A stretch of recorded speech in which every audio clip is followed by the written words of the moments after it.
Good afternoon, everyone. So I think the first thing that we need to do for us to really ensure that the critical minerals or the transition minerals benefit the people of Africa is to learn.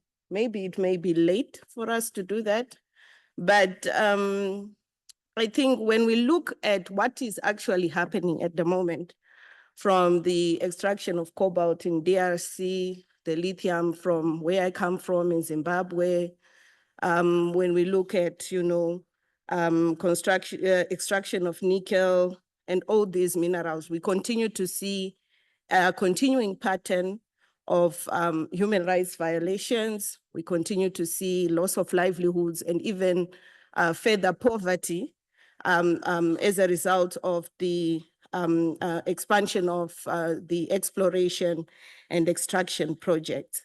And as you said in your introduction, we have seen this before the rush for critical minerals. And I think the key question which we seem to be missing is that at the center of all this, the reason why we begin extracting these minerals is never for the benefit of the African people.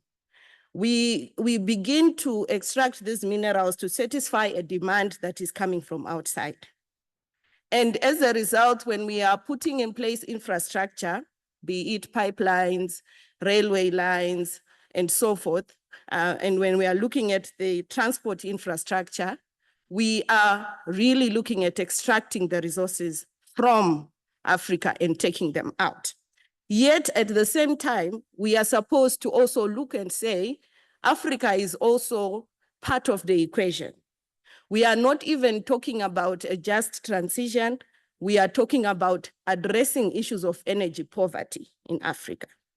So I think when we enter into these negotiations, trade agreements, and we are thinking not of our own needs as a continent first, but instead thinking about how we satisfy this demand which has come, how do we enable that to happen? We are missing, or we have missed, a critical step. And therefore, the first thing would be around addressing issues of community engagement, including local community participation in decision-making.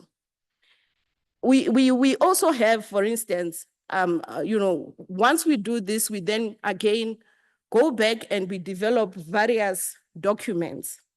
So we fall in a trap where we have, we said, for instance, at least we now have an Africa mining vision, which then factors in issues of optimizing mineral resource exploitation for the benefit of African people. But when we look at those documents, there is so much hype around development of those documents. When it comes to implementation, we only find 1 or 2 African countries actually have their own country mining visions, and only 24 out of the entire continent are implementing. Now we have another document, the Africa Green Minerals Strategy, a framework meant again to ensure that we benefit from the extraction of the green minerals from our continent. So we have seen a failure of accountability. We have seen a failure of accountability. Yesterday, we had a session here where we spoke about state reporting guidelines, Articles 21 and 24, and we could hear the state parties represented saying there is no resources for us to report.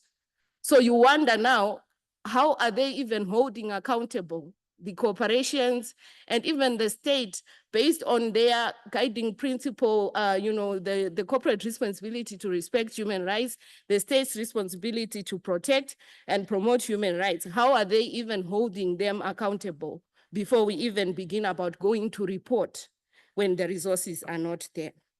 And lastly, this morning, when I was just reflecting on this conversation, I made an analogy to say, when we look at the African countries, it's like it's a group of students, primary school students, in a classroom.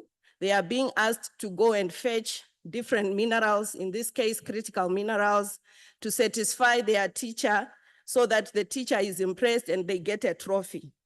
And meanwhile, They are competing among themselves. There is no cooperation or collaboration.